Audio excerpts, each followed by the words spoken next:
Hi,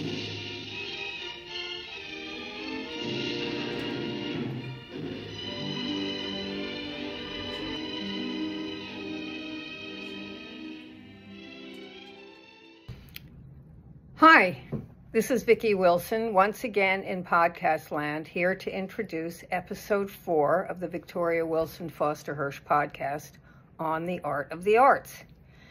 Today we're going to be talking about King Vidor's 1937 enduring classic of mother love and sacrifice, Stella Dallas. From the Olive Higgins Prouty 1923 novel about class and divorce. The New York Times called Prouty's novel entertaining, excellently sustained, consistently developed. There is no reason, the Times said, why Stella Dallas should not place Mrs. Prouty immediately amid such writers as Zana Gale and Willa Cather. Well, Zana Gale did not last the age, and Willa Cather did, of course, and rightfully so. The Herald Tribune called Prouty's book a novel of absolutely first-rate importance. Stella Martin is the ambitious 17-year-old daughter of a mill hand, aching to get out from under the squalor of her upbringing, and who finds escape through impulsive love and marriage. In the novel, Prouty writes about courageous themes: a woman, a mother, who refuses to be restrained by the conventions of marriage, who forsakes her child to go dancing with her husband and flaunts herself before other men, who refuses to follow her husband when he's given a promotion and assigned a big job in New York, who brings into her house a crude, over-affable other man who is shunned by the society she so venerates. In Stella Dallas, Mrs. Prouty writes about divorce, about a child balancing her relationship with her mother and father, and the fierce loyalty she feels toward the mother as a result of the father's leaving, about the mother's struggle financially to give her child everything that she can, and the vast disparity between the two parents, the way the two parents live. On the surface, said Barbara Stanwyck, Stella had to appear loud and flamboyant with a touch of vulgarity. Yet while showing her in all commonness, she had to be portrayed in a way that audiences would realize that beneath the surface her instincts were fine, heartwarming, and noble.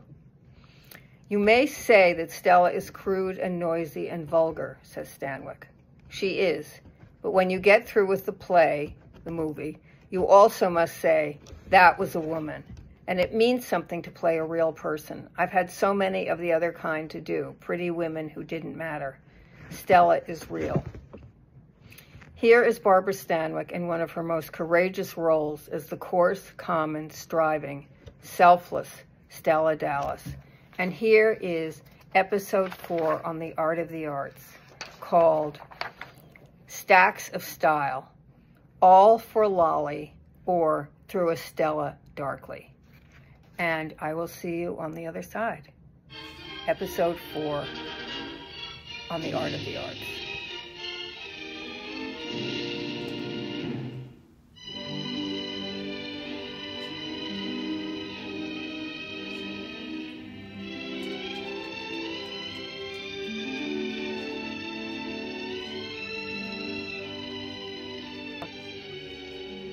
Welcome, everybody. Episode 4 on the art of the arts. I'm Victoria Wilson, and to my left, right, and at all sides is Foster Hirsch, acclaimed cultural historian, biographer. And so we're here today. It's going to be a treat for all of us to discuss Barbara Stanwyck, King Vidor's, Samuel Goldwyn's remake of the 1925 silent Stella Dallas. And so welcome, Foster. Welcome. Hi, Vicki. Hi. So anyway, this is a movie that is near and dear to my heart for many reasons, having, of course, to do with I watched it probably 10,000 times as I was writing the Barbara Stanwyck. And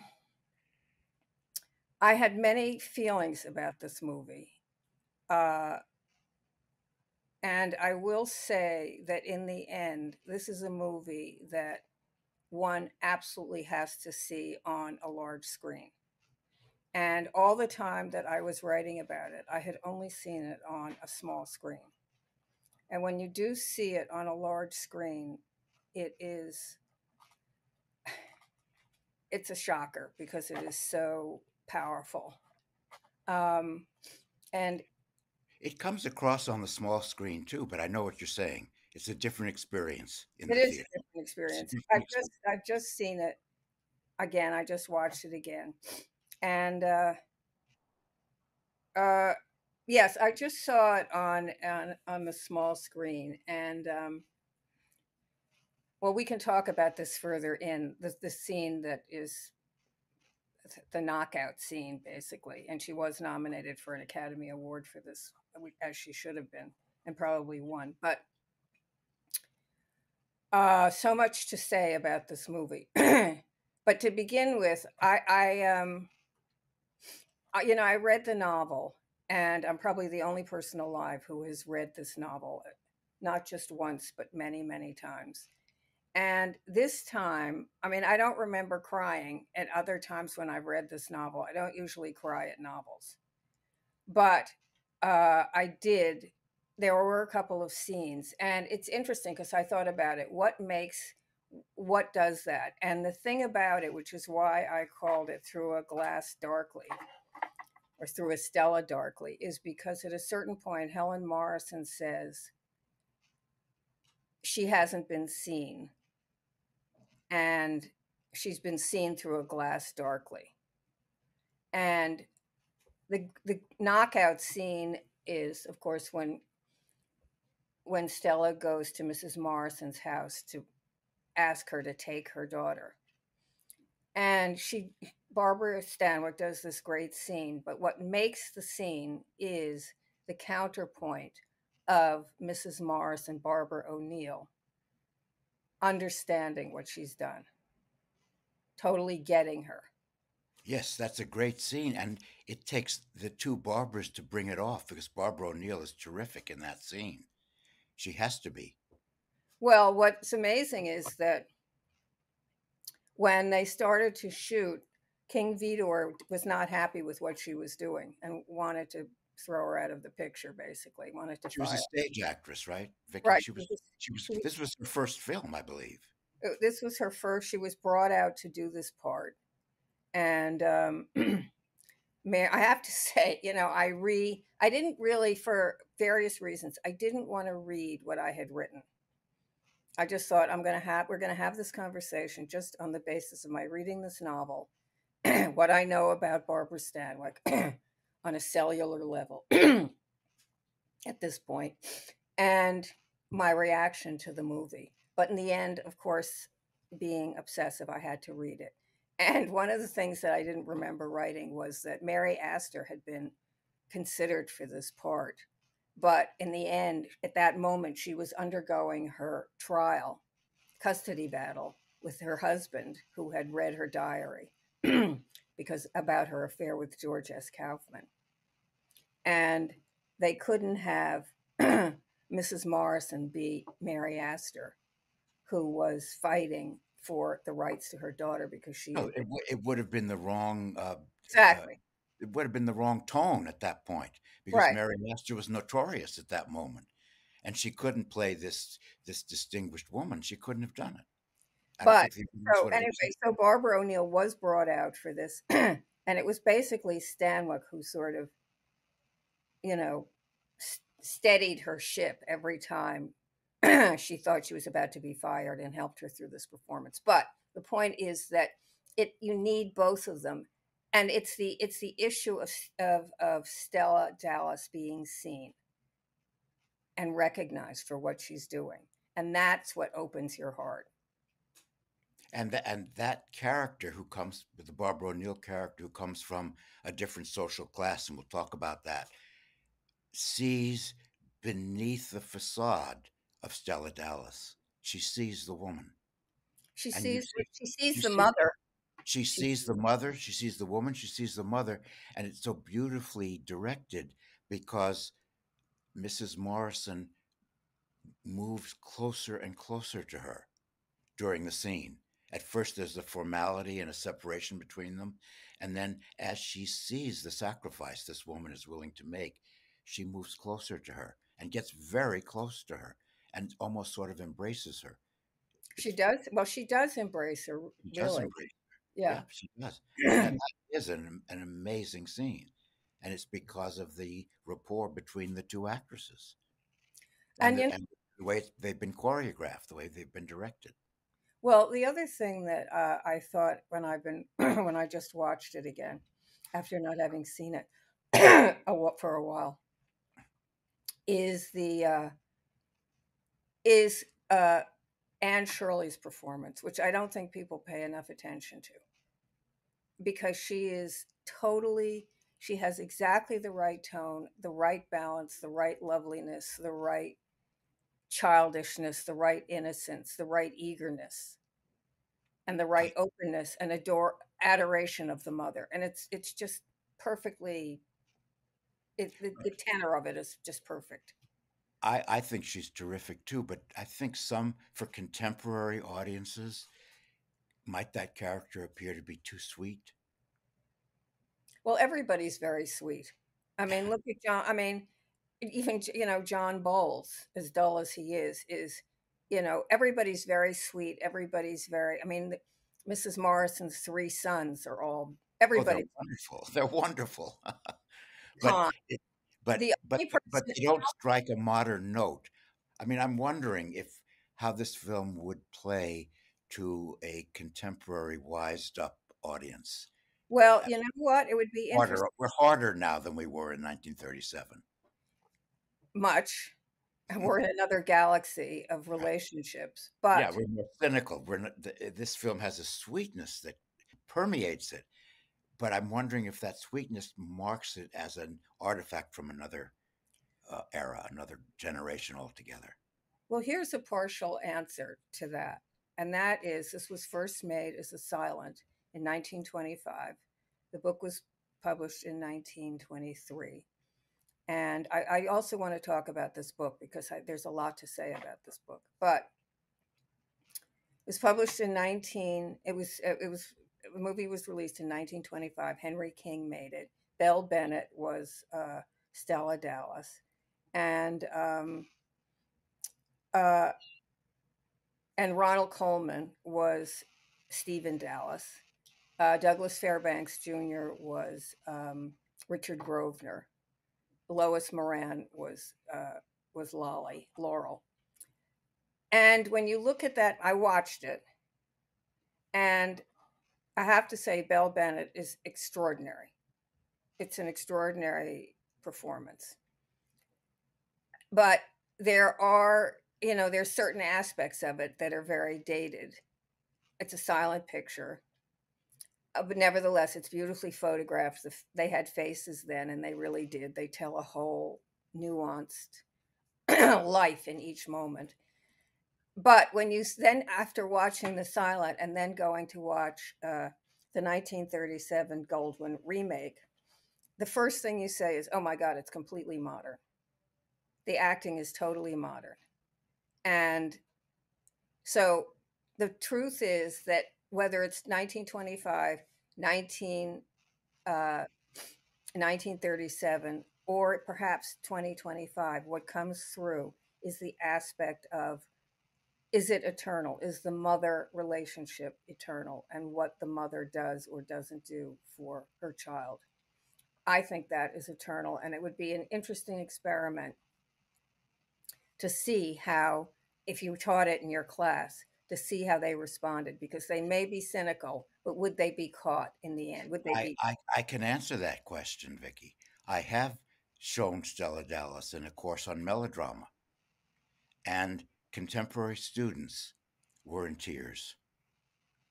They didn't expect to be. I think they entered the film being cynical, and I think, and as we can discuss, and we should discuss the class issues of the film that don't quite uh, rhyme or fit in with contemporary points of view. I thought they would have trouble with the classism of the film, but there was something about the sacrifice of the mother that transcended every other element of the film, and they were moved, and some students were actually in tears. And I tell you, I tell students, I grade you on the basis of how many tears you shed in this class, and so some students were visibly moved by the end of it, despite all the trappings that mark it as a film from a very different era. The students were engaged by it, and they responded to an essential emotional truthfulness about that story. Hopeful, because what it's, today, my take on it, how it would be today, is that people would respond wishing they had a mother like that, who would do that, because of this.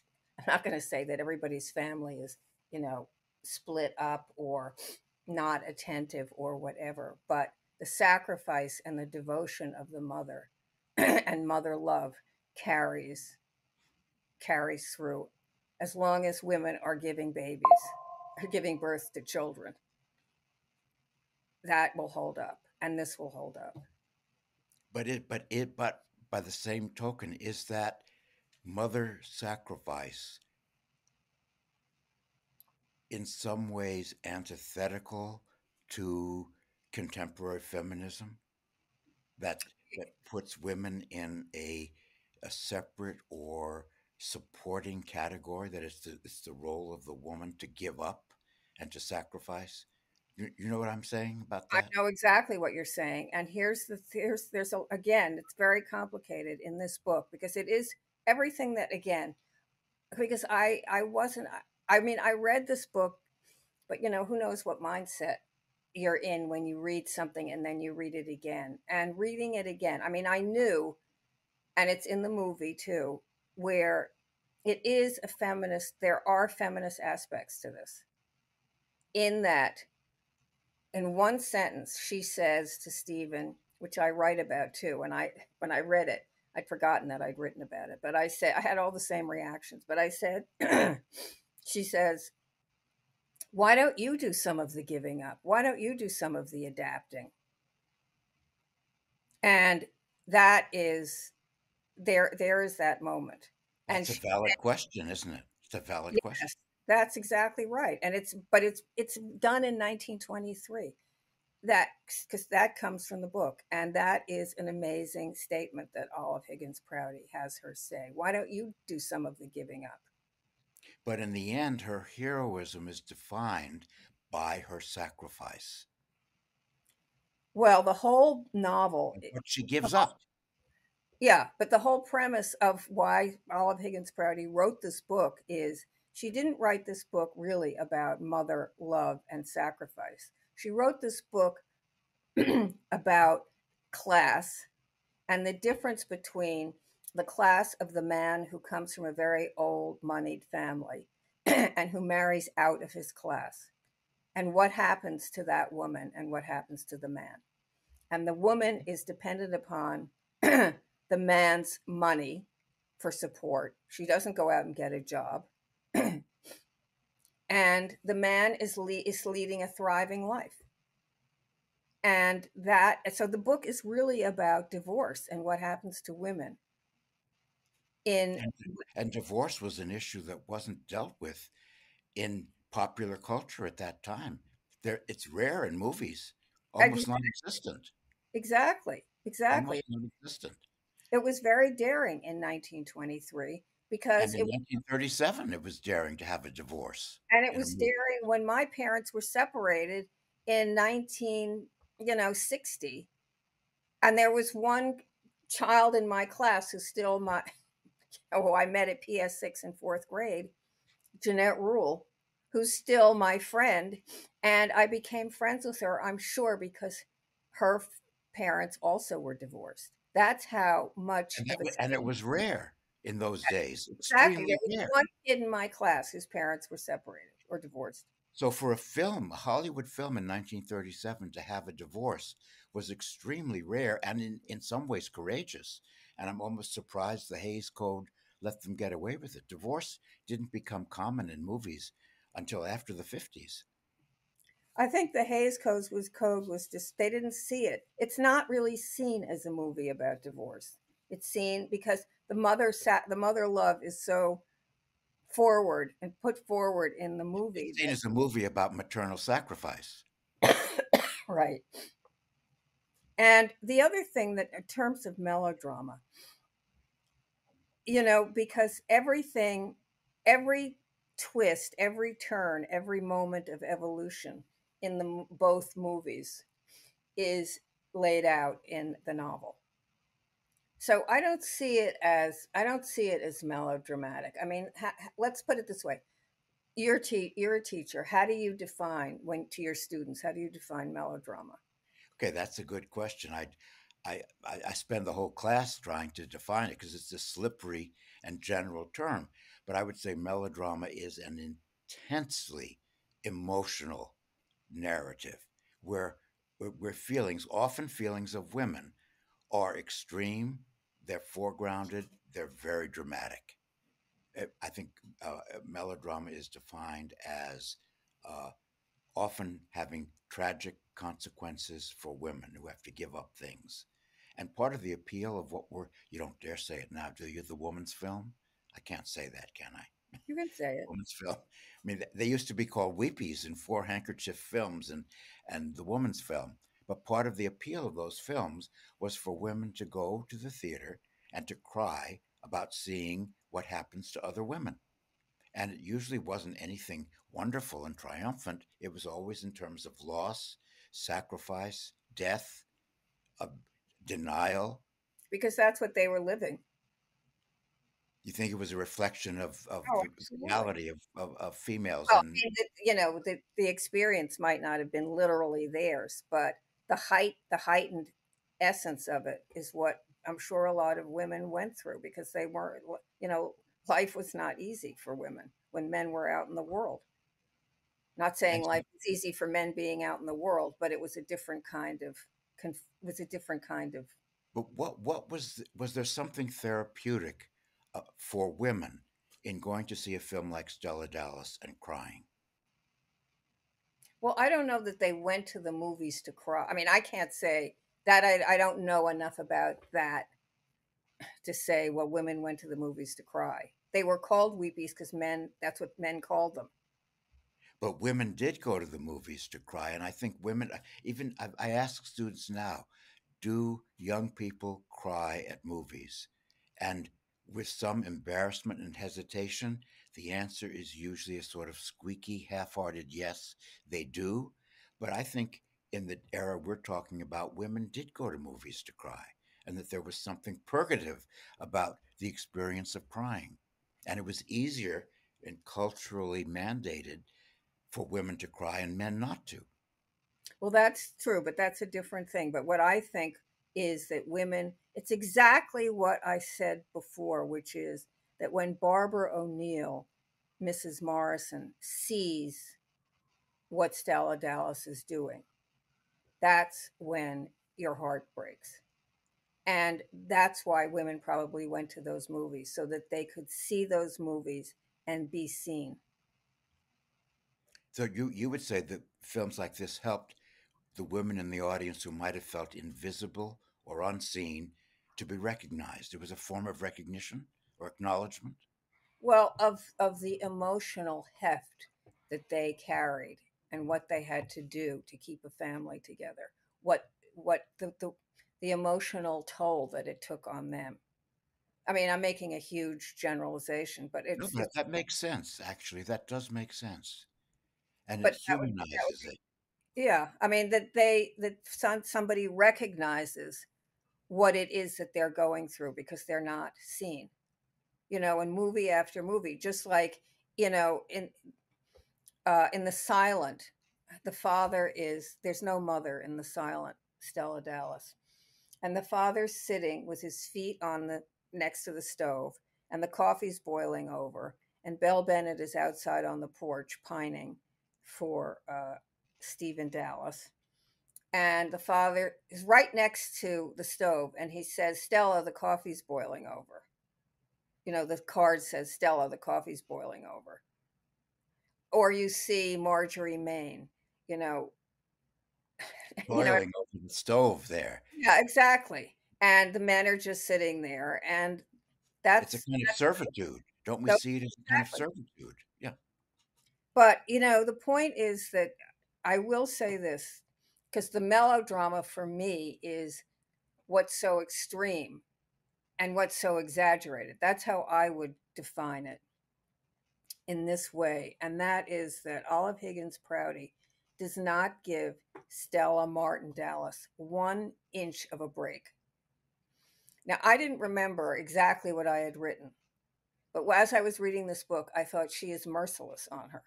She does not give her a break. She describes her as getting fat.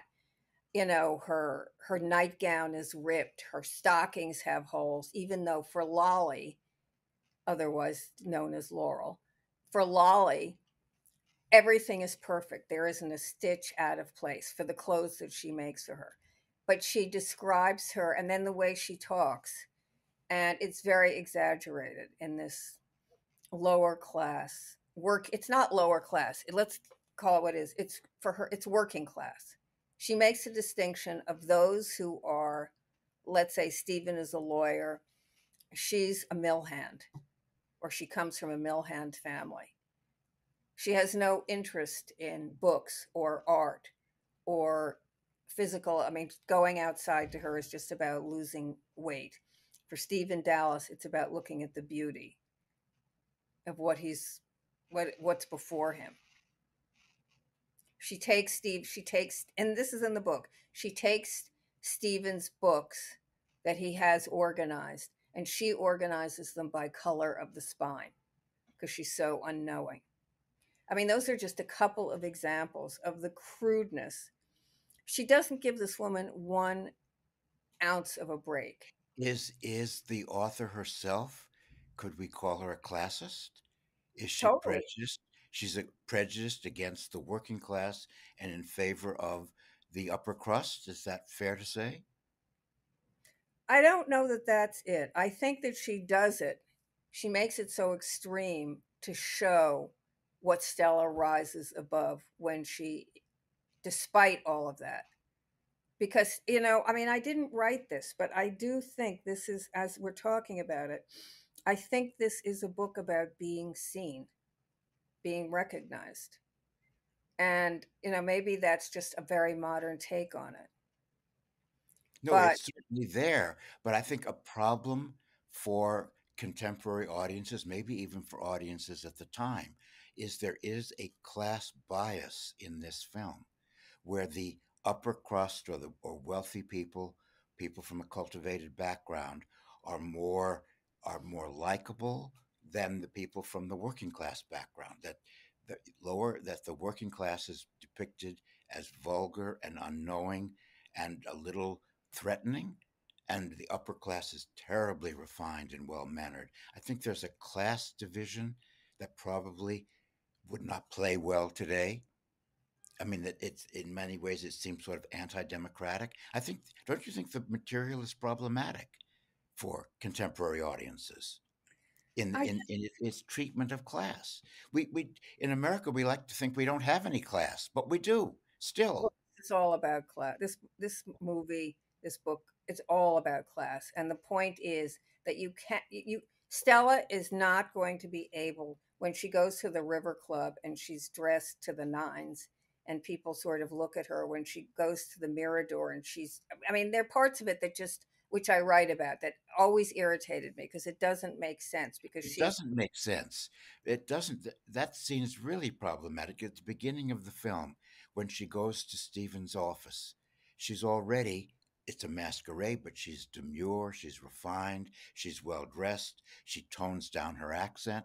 She can already play that part, and she's successful at it. And then later she seems to take off that mask and reverts to something far cruder. And then in that scene at the Mirador, she gets up, she gets herself into a grotesque outfit. Wouldn't Isn't the character presented as too smart and too knowing to be able to dress like that and to expose herself or make such a fool of herself? Does it make any sense? well, that's the problem. And but that is the way, this is interesting because Prouty said that she was driven mad by the way Mrs. Patrick Campbell and Belasco made that play, because they made the play, she said, full of nothing but sentimentality and melodrama. That's the way she wrote the book.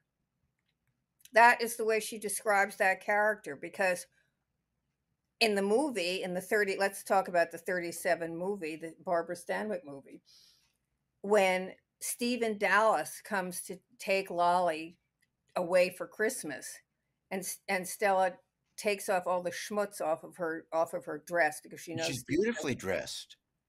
well, she's got all that. I mean, it's still a little over the top, but it's toned But she down. removes it, and but her accent changes, her Her voice changes. demeanor is completely recognizable as the demeanor that is socially acceptable. Absolutely. She's soft. She's not crude. She's there's a refined sensibility there that would be able to go into any society. So there are, because I do think that this is that Prouty and King and and Vidor made her as extreme to so that you could cut through that and say that despite the way people looked at her, Laurel saw her as always this wonderful woman, because despite everything, she adores her, and she Yes, doesn't. but she is a wonderful woman. Would that woman, especially as Stanwyck plays her, because Stanwyck is so intelligent, would that woman at that point in the story, when they go to the fancy resort, would the woman have presented herself in such a grotesque, caricatured manner as low class? And I don't think so. And it's very hard. But you Stanwyck, see, it's but the very point, hard to motivate that, because we've seen her being reasonable and acceptable and taking off the quotes working class or low class aura. And then all of a sudden she reverts to it, and there isn't a reason why she should. But there is a reason narratively, because it motivates the rest of the story. without it, you have nothing. You That's have to have the whole reason why she wrote it that way. I mean, it's funny that I'm it. defending You, this. you see my confusion, though. Well, in my Feel it. book, it was one of my main problems with that movie, that there were aspects to it that don't make sense. But There, now I'm defending it because I see that she needed to do that for many reasons. But one is so that in the end you would see her despite that. You would look past that, uh, you know, the sort of outlandishness of it. I mean, as the kids say at the soda fountain, she looked like a Christmas tree. She makes herself up to look like an over decorated Christmas tree. And the fashion rule is, before you go out, take one thing off. Before she went out, she put one thing on. Remember, she puts on that white fake fur skunk or whatever the hell it is. And here, which is ridiculous, to top off everything else with the bracelets jangling and the terrible, ridiculous but shoes. but Vicky, my question is, wouldn't that character at this point in the story, as Stanwyck has played her, know too much to present herself in that caricatured fashion? She's playing a caricature of a quotes low class woman. Haven't we seen her go beyond that? That She she goes knows back too and much to be forth. able to do that? She She goes, reverts. but that's why I say that she plays her as two different women. That's very hard for an audience. I don't think that in the end it mattered, because look at your class. In the end, they were weeping. Yes, they were. Stanwyck absolutely carries us through the contradictions in that character and in the story.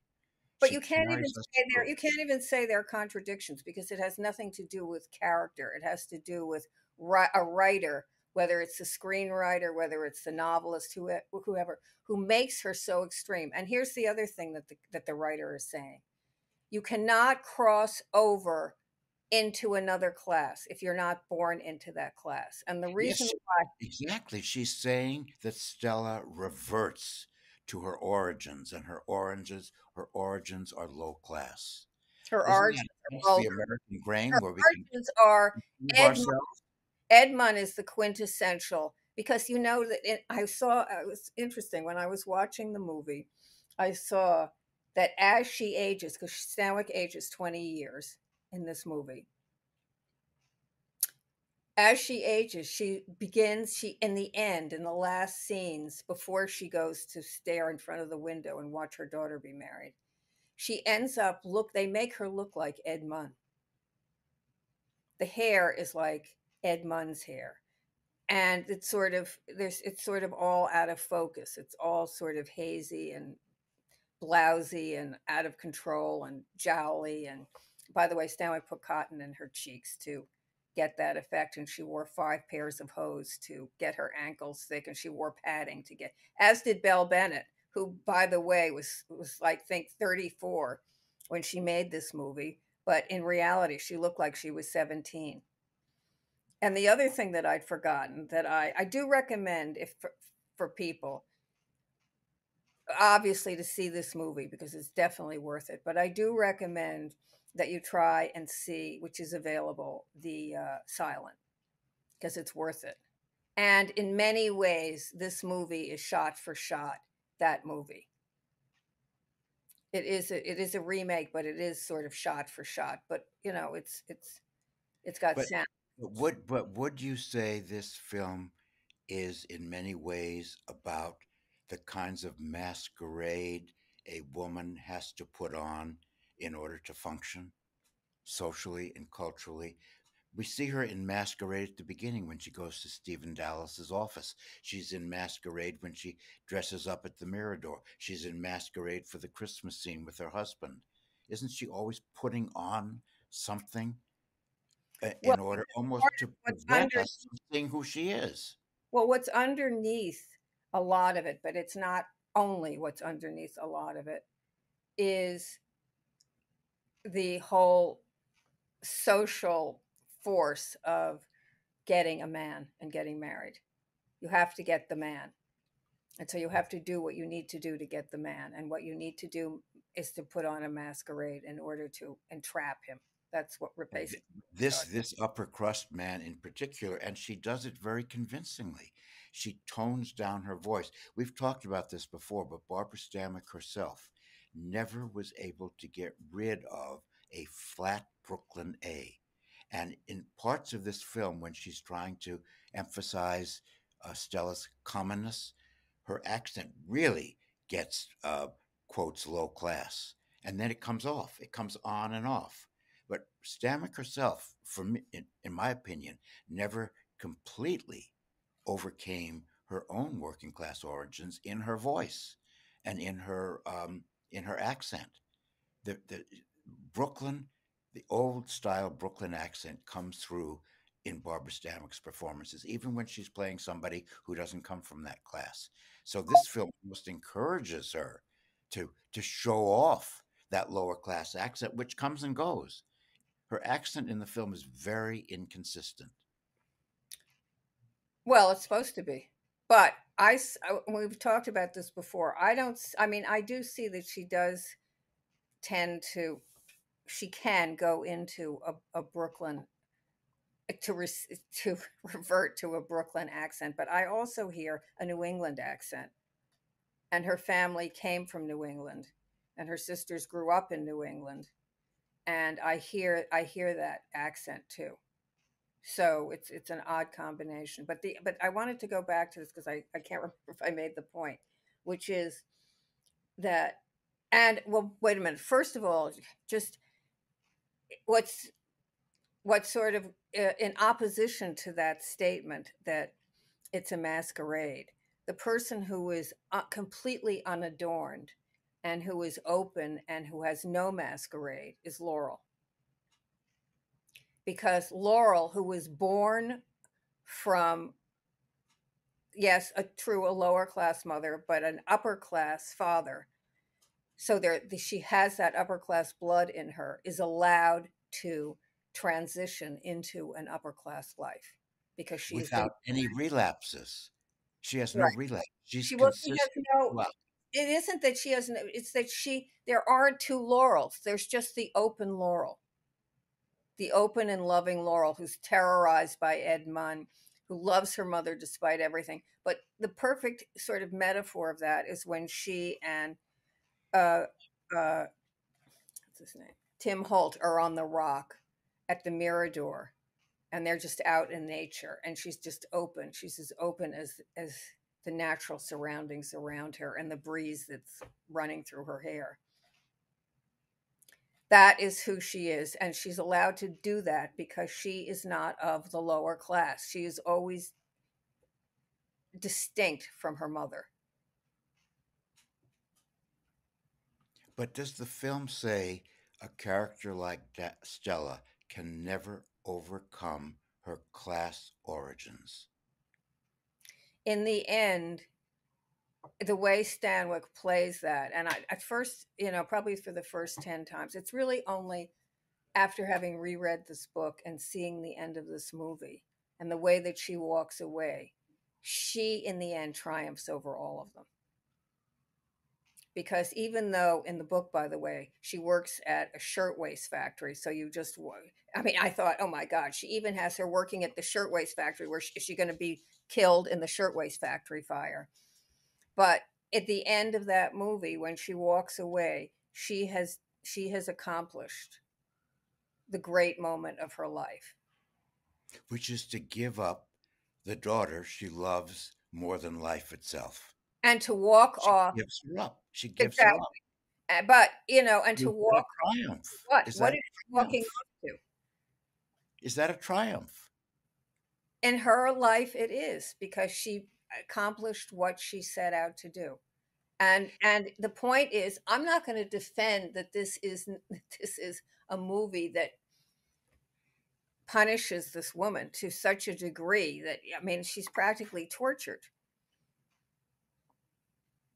And it's also interesting. The great irony is that Stanwyck was. Let's talk about Stanwyck as a mother. In the real world, you mean? Not the great mother of all time, to put it. She was terrible, according to your own investigation. She was not a mother. She did not know how to be a mother. She, in all the ways that she was accepting and loving of Laurel, she was, judgmental and furious at his weaknesses for her own son. Yes, she was an actress. She could play a mother. She couldn't be one. Right. She could play an adoring, wonderful, perfect mother. But don't you think the ending is designed to extract tears from the audience rather than being sociologically or even psychologically truthful? Did that mother have to do what she did in order to give her daughter a chance? Could she have remained in the daughter's life? That wouldn't make such a dramatic story, but does it make social and psychological sense that she wouldn't have to give up her daughter? Well, none of it makes psychological sense, because why did she have to go into like the dregs of the Bowery where Ed Munn is passed out into total oblivion and with all the garbage in his room and say, Ed, get up, we're getting married? Yes, well, that's another masquerade. She wants to put on the vulgarity of Ed as a way of frightening her daughter away. She didn't have. If you start taking it apart on that level, none of it really was necessary. Because let's start with this: why the hell didn't she go to New York with him? Here she is.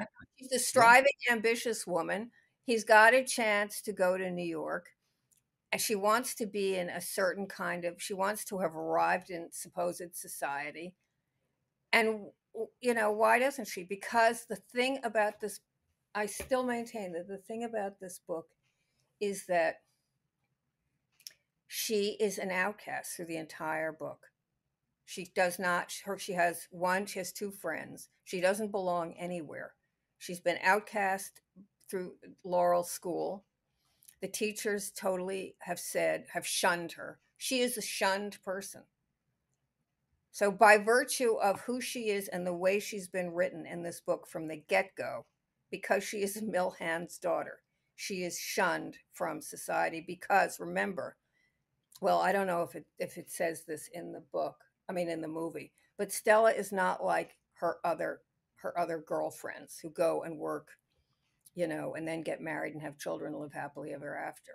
Stella has ambitions. She has ambitions, but when she's given the chance to go to New York in this other life, she doesn't take it because she says, I want to stay here. I'm getting in with the right crowd, which means the crowd not of Stephen's class, but in a crowd much closer to her socially and economically. And No, she I was more don't see it that way. She's saying, I'm getting in with all the right people of Millhampton. And then bit by bit, they shun her because she's so, but none of it makes sense. But why wouldn't she go to New York? Is she afraid? Probably. Is she Yeah, afraid she'd have to I think, perform I think that this is a consistently in a woman. way that she might not be able to do? I mean, it's all about her performative skills, and maybe she doesn't trust them to take her through New York, But to pass Foster, New York. also about a woman who, let's not forget this, she's sitting in the movie pulling on her handkerchief, watching Belle Bennett in the 1925 Stella Dallas. But she's Exactly. sitting in that in a state of total rapture and escape because it's not real. It's fantasy time. And she is living in fantasy time. This is a woman who lives in fantasy time. She's not interested in reading books. She's interested in reading movie magazines. But her reaction to seeing the earlier Stella Dallas, the character Stella's reaction, is the same reaction that the film is asking women in the audience to have toward Barbara Stanwyck's Stella. It's the same reaction of getting lost in this fantasy world, which may have no connection to the real world, but is designed to evoke tears. She's in tears. The audience watching Barbara Stanwyck make the sacrifice at the end of the film is in tears. It's the same kind of manipulation within the film and outside the film between us and the film. Does That that to make me, sense? that scene to me is not a scene that evokes tears. The scene, the best scene, the two But that scenes, scene doesn't evoke tears. The last scene does. no, not to me. This two scenes that evoke the tears are when Helen Morrison says to Stephen, "Don't you see what she's doing?" And then the great scene, which the movie builds totally to, is when Stella goes to say, "Take, please take her." The last scene of the sacrifice, watching her daughter's wedding and turning away in the rain, feeling fulfilled and even triumphant, does not evoke tears. Not no, because that is the triumph of the movie. But the question is, well, two things. When I I saw think it, I thought, okay, eventually this time I thought, all right, eventually they're going to meet up again. She will reappear in her life. well, you're adding that, but I Yeah. think that that last scene is, I think, one of the great tear jerking scenes in Hollywood movies. That's the scene that evokes tears, and it even got tears from some of the men in the class. I have to say, they teared up. So I would say your reaction is an unusual one. I think most That's people, good. I'm always happy to have an unusual you're reaction. happy to have an unusual reaction, a unique reaction. I think that scene is meant to evoke tears, and I think that's the payoff of the entire film. Well, yes, I mean, I guess so, but that isn't to me when you've seen this movie a lot. That is not the the the sort of apogee of the movie. It's And really, and Stanwyck plays it beautifully. I mean, that's one of the great closing close-ups in movies. but The take range of emotion on her face. but you have Just to take a look at the silent because Belle Bennett is in front of that same gate, looking at that same shot, looking at her daughter kiss Richard Grosvenor in that wedding, and the cops. It's the exact same scene. Stanwyck plays it differently because she turns and walks off in triumph. Belle Bennett just walks off into the night, and in a way, it's much more honest because she's a lost soul. And this is why I'm saying that Prouty was just relentless because she makes her a lost soul. She is totally outcast from the get-go, and she never can come in. She never is allowed to come in from the cold. And she's there at the end, she's standing outside in the rain, in the cold, watching her daughter inside in a beautiful house, going but, off to a beautiful. but whereas the way Stanwyck plays it, there is a sense of personal triumph at the end. Right. She's accomplished something. She's done something. We in the audience may think she didn't have to. It doesn't make any sense sociologically and culturally. But for the character, it's a moment of triumph and transcendence. And Stanwyck plays it that way. You can see there's almost a joy, a sense of fulfillment in what she's done. Even if that's strange or it's hard to understand, Stanwyck validates it. I think that's one of the great moments of her career, that final scene.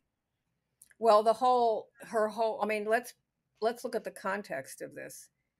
Uh, she's 30 years old or 29 years old when she's making this movie. Everybody told her not to make it because the idea of a woman looking like that and playing a mother when you're 29 years old in 1937 Hollywood was anathema, and it was dangerous. And you're already at a dangerous age. And she refused to test for it, but eventually she did. And it was, she says that they had tested. It was as if it was Gone with the Wind. They had tested so many actresses, and so many had turned it down. From Gloria Swanson to Miriam Hopkins. And But Barbara Stanwyck was courageous in the parts that she took. She would take on roles, you know this, of course, that other people wouldn't do. Nobody wanted to play Phyllis in Double Indemnity, that monstrous character. She did, and she's fabulous. And who wanted to play Sorry Wrong Number, a character you're supposed to hate who gets killed in the end? She did. So she obviously didn't. She she didn't demand our sympathy all the time, did she? no, It was all right absolutely. if we didn't like her. No, I don't think that's what she wasn't interested in sympathy. That's why she plays that scene in the way that she plays that scene. But here's the other thing that I just want before I forget, that when she walks off and what goes across her face in that triumph is the same Stella Dallas who was there standing, leaning against the wall in her unadorned Christmas dress. That's the same Stella Dallas, who's the sophisticated Stella Dallas. Yes, and it's the same Stella Dallas who we see at the beginning of the film in Masquerade going to Stephen's office and winning him because she is so charming and fetching and not vulgar. But she's never, even when she's in her mill hand habitat, she is never vulgar. She only becomes vulgar when she comes home from the hospital and she From the wants to hospital. And dance. that's a difficult scene to play when she goes out dancing and she wants to dance the night away. It doesn't quite make sense, except it's needed for the story. But then she goes home and you could see she's still a very she's very proud of being a mother and she's attached to her daughter. So Stam does play the two characters at the same time, two emotions at the same time in The that question scene. is, the writing could have been, it would have been interesting to see. The writing is the writing takes care of the two characters. You don't have to put on the Christmas tree to make it plausible, or for us to see that. But everybody did that and did it to an. But the reason why they did it is because that is the way Olive Higgins Prouty wrote it. If I were to read you these passages where she's describing her and describing, where he'll be talking about Trollope or something, and she'll say, "I don't know what you see in those old birds." I mean, she's as vulgar and coarse and common as you could possibly make it. And that's, look, when I wrote that book and wrote about that chapter, I was full critical, because trying to put the two things together is what is the challenge of this movie. But when I saw it on the large screen, I just threw up my hands and said, you know what? It doesn't matter. It works on the large screen, and you just surrender and go with it. It works because Stanwyck plays with an inner life. She shares the inner life of that character. So you can see the character maybe doing something on the surface, but the feelings, private feelings, are different. She's sort of a method actress before the fact. She does a lot of the work that you're supposed to do as an actor studio member. Uh, because this performance has a terrific inner life. So you feel no matter what she may be doing on the surface, the masquerade she may be playing, you see beneath it, there's this private woman who has some very fine feelings. And So, that's exactly why, to bring it back again to when she's seen, that's the heartbreaking part of the movie. But I want to just say that Barbara O'Neill said of watching Stanwyck, I understood the depth and strength of her work. She's an actress who works from the inside out. that's exactly what I'm saying. This This is privacy her makes her performance performance. last. There's a wonderful privacy, there's a wonderful inner life, which as a great movie star she has the ability to share with us. She brings us in to the complexity of this character. I don't think it's as a great movie star, Foster. I think it's a great actress. She's She's a great able. actress, but she has the charisma of a great movie star. I have to say something, Vicky, because I did a little extra homework. I did see the 1990 remake of Mhm. Stella Dallas called Stella with Bette Midler, and it should be required viewing for everybody who's watching our podcast and who's interested in the No, three Stella Dallases, because nothing works. You see Bette Midler's performance, which is forced. She piles on the vulgarity. Uh, the last scene she plays very similar to what Stanwyck does. You watch the scenes; it'd be fascinating to watch them back to back. Stanwyck brings you in, and you see the character's sense of triumph. With Midler, it's all posturing. It's all a great. fake emoting. It's all pushed and forced. She piles on the vulgarity and the lower class accent and the good times gal to such an extent that I sort of never wanted to see her again. I mean, Mhm. she she's she becomes really unlikable. Everything is wrong about that film. She got a nomination, a Razzie, as the worst actress of the year. I don't know how her career ever recovered from it. It's fascinating to see. Very similar to Stella Dallas in many ways. They update it. But everything that works in what Stanwyck does, and Bette Midler surely saw Stanwyck and tries to imitate her, nothing works. It's Well, all because it's for not about imitation. If you don't have those feelings, if you don't have, I mean, the thing about it is that it was written as a, she, I mean, Prouty says that she felt sorry for that woman. She is written out of an empathic impulse. And the movies themselves, those two movies, the 25 and the 37, both have that. very First, much so. And the 1990, which updates the material, she gets pregnant from Stephen. She doesn't marry him. She's a single working class mother. Uh, so it updates the material. But what's missing is the sense of empathy and sympathy. It's all external. and It, that's the whole point of this movie, because the real engine of this movie is the interior, absolutely. And is that's what what's not missing. is what is not on the surface. That is the essence of this And movie. that's what Stanwyck plays. And that's why we respond to the performance despite all the illogicalities of the narrative. There's something so truthful about what Stanwyck does scene by scene. And it's that inner life and that sense of privacy. She brings us into the character. Midler is just performing vulgarity and brashness and Well, over the you know what? topness. What didn't work. I didn't see the movie, and I didn't, as I said to you, I was going to skip it. But I'm glad you were a brave soul and forged I ahead. And did my homework. I want extra credit for that. you get a gold, you get an Alti Carper gold star. Okay. Um, but the thing is that the sort of what she was trying to do with Stella Dallas works on the stage when she's doing Hello, Dolly. Oh, did you see her in Hello, Dolly? She was good. She was good. I didn't She see was her. good. Okay, she She was was good. nervous at first, but then she got into it and she was good. She carried Okay, it. She's tiny. okay.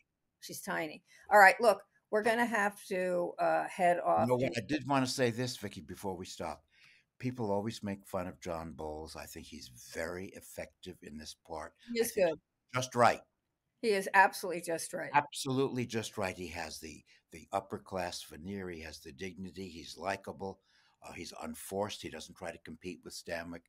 I think he's very fine in this film. He's very sensitive in this, and and his love, and you go out, you reach out to love him in the way that both Helen Morrison and Lollie do. You have to understand that he has to be a lovable character. You can Plays it see. that Anyway, so all right, Stella Dallas. We've coped with Stella Dallas, and I think we've done her proud, and she's done us proud. And so we will figure out what we're going to do for episode 5. And I want to wish everybody a sort of belated Happy New Year, and the same to you. And in this new year, we're going to go off in many different directions. And so onward and upward with the arts. And we will see each other soon.